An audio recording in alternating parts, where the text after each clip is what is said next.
trucks?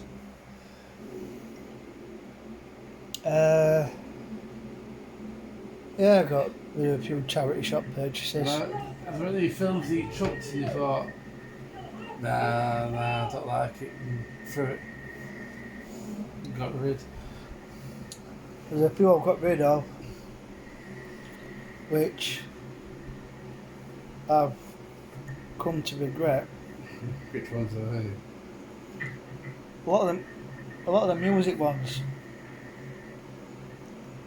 I had Depeche Mode 101, Excited Tour, One Night in Paris.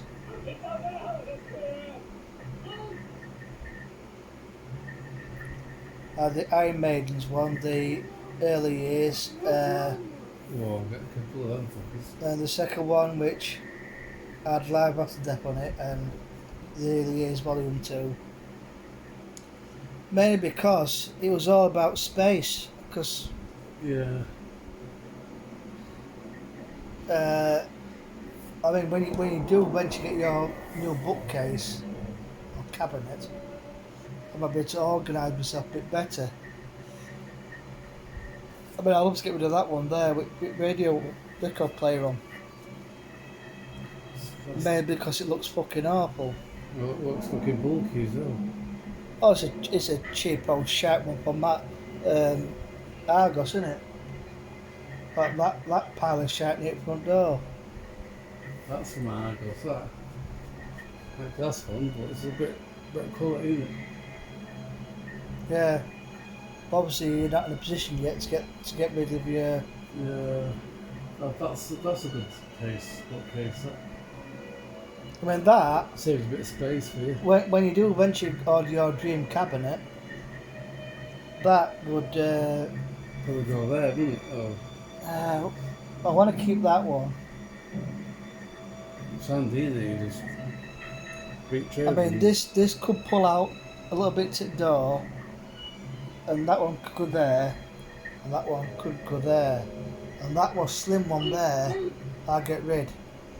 Oh, yeah, save a bit of space, isn't it? That's a big one. That's about 200.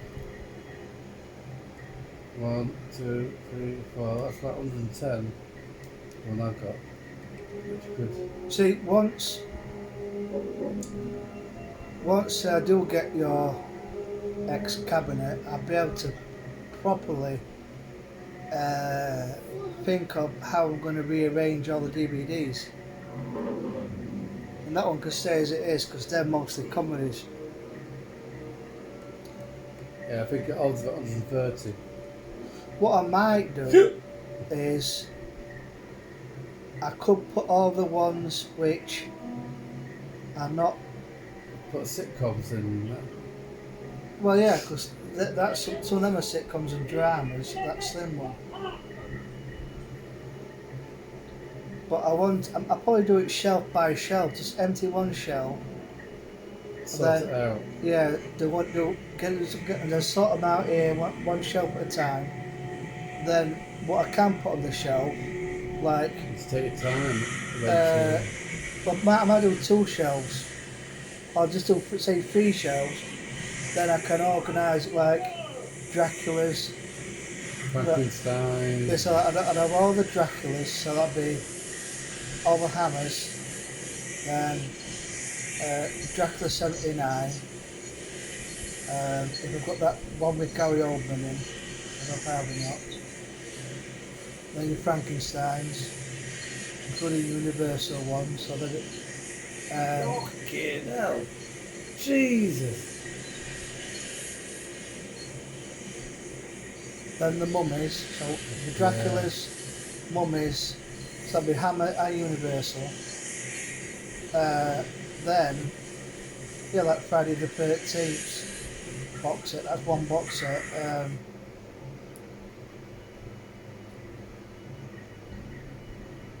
So that I know where everything is then.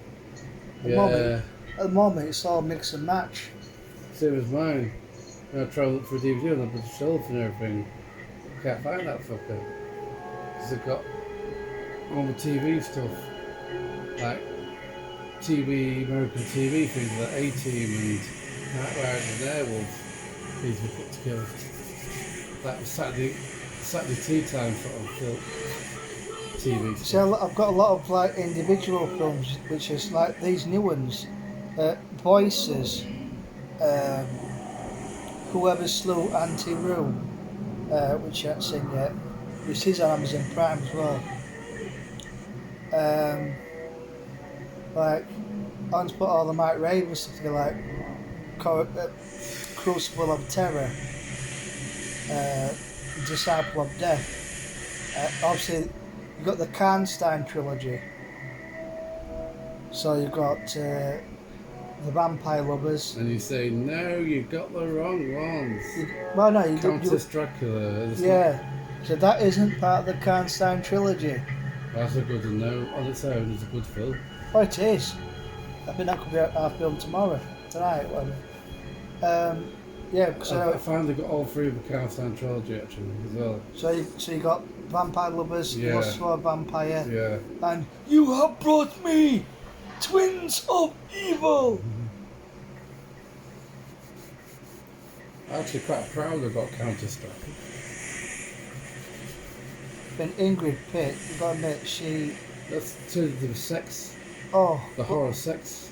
What about the Vampire Lovers, man? I mean, she has got a toned body, nice tits. Madeline Smith, natural tits. But like I said in the documentary about the Hammer tried to sex it up, didn't they? Like in The Vampire Lovers and Lust for a Vampire. But then they realised that they were losing the horror, gothic part of it. So you get Twins of Evil. Yeah, you see a bit of tit between the twins. But it's the sex element has been dumbed down because people say, no, that isn't Hammer. It's the same with Carry On films. When the I mean, I admit now that when I first watched Emmanuel,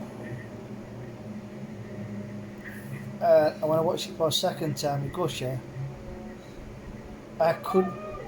to me, it didn't feel like a Carry On. Yeah, then I said, forget about Carry On, just watch it as a standalone comedy film with some Carry On cast in it, like Raise the Wind and Roger Stern, that type of films. And keep it independent, and it works. Yeah, it went from a 2 out of 10 to at least, I would say, a 6. Especially that bloody Scotland there.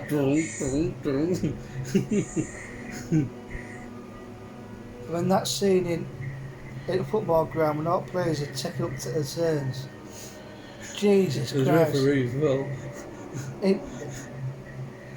Inside of it must be about 4 pints of man juice. I mean, talk about sloppy seconds. Jesus. Yeah, but obviously we've got to show them snogging. But obviously we know what really going to. Had to tone it down, didn't we? Yeah, otherwise it would have been. Yeah. I mean, Jack, I now see Jack in a different light.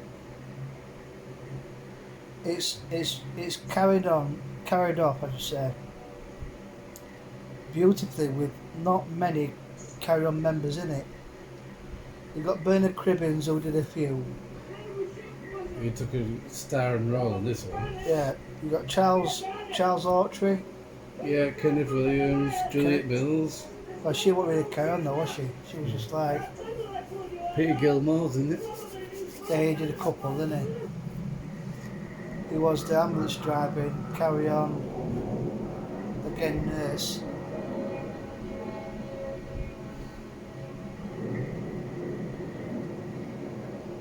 A rooftop driver. Oh, what a lovely pair. You took the word out of my mouth. Oh, saucy.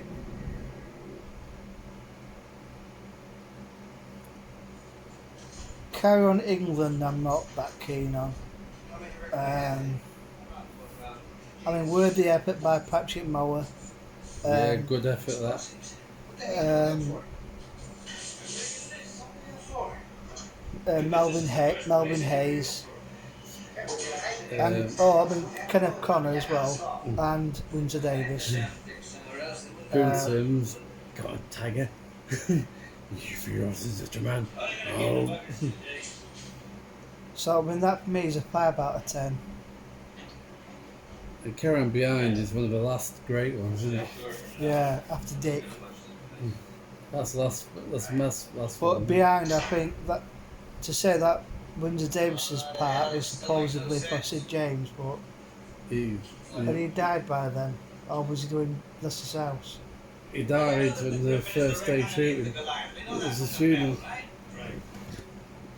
You see, it says here in the manifest, Griffin was a French ship with a French captain named Darre, a tobacco ship. He's allowed to tag along with the 1715 fleet for protection from pirates. That's here in the manifest. I mean, I always remember Griffin was the only ship to on survive the American. She went back to Sunday Havana afternoon, for I think it repairs. was, What a Carry On. What's she doing off of Bermuda? You know, 25 minutes of the discount advert breaks, or 27 minutes of just clips from the Carry On films. And there was always a Carry On film on around Christmas time. And Carry On laughing on my TV, which are different clips. yeah, but that was it. No, What a Carry On is a compilation film. Didn't find the gold and silver from the fleet. Jewelry in a Spanish three-lock box on a French tag-along. I mean, I started getting the Carry On films originally when they were first being when they were being released on VHS tape. That's how far back you're going, isn't it? God, how much space did they take up? God, you can't see a camel toe.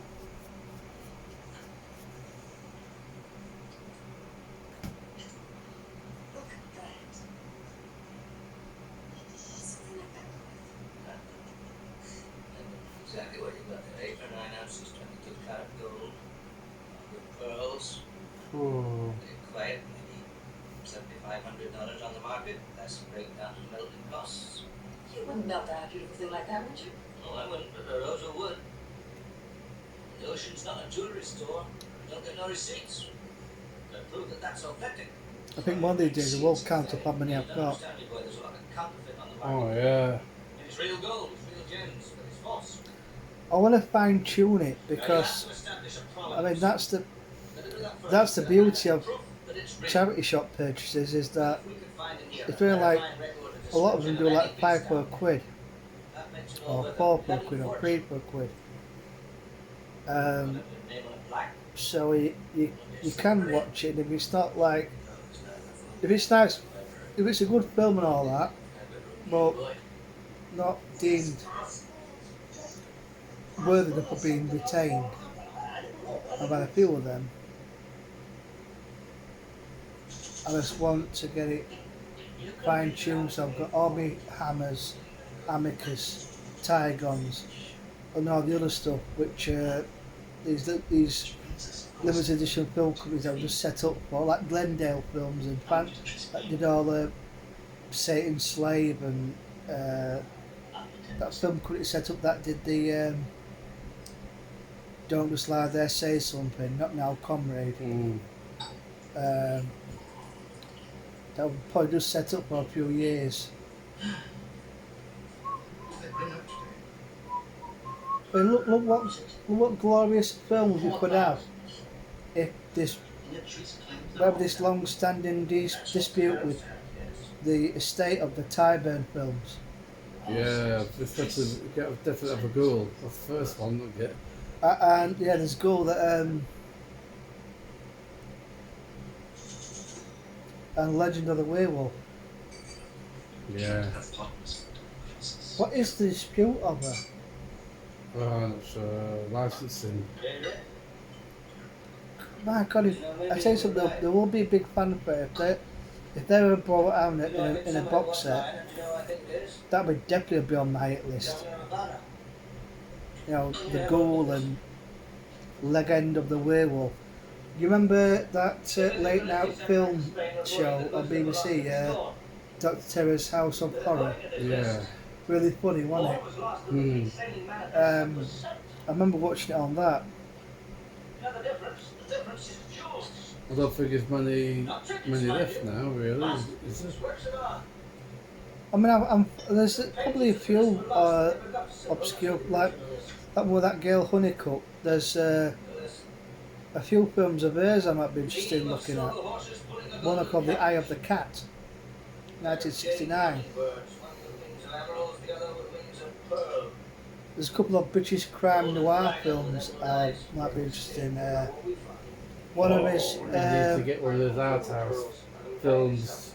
There's one called Kosh Boy, which stars a very, very young Joan Collins. She was probably maybe 17 at the time. And Sid James, I think, has a cameo appearance in it. You know, remember in Channel 4 we used to have the red triangle, pink triangle films? Yeah. They had a film.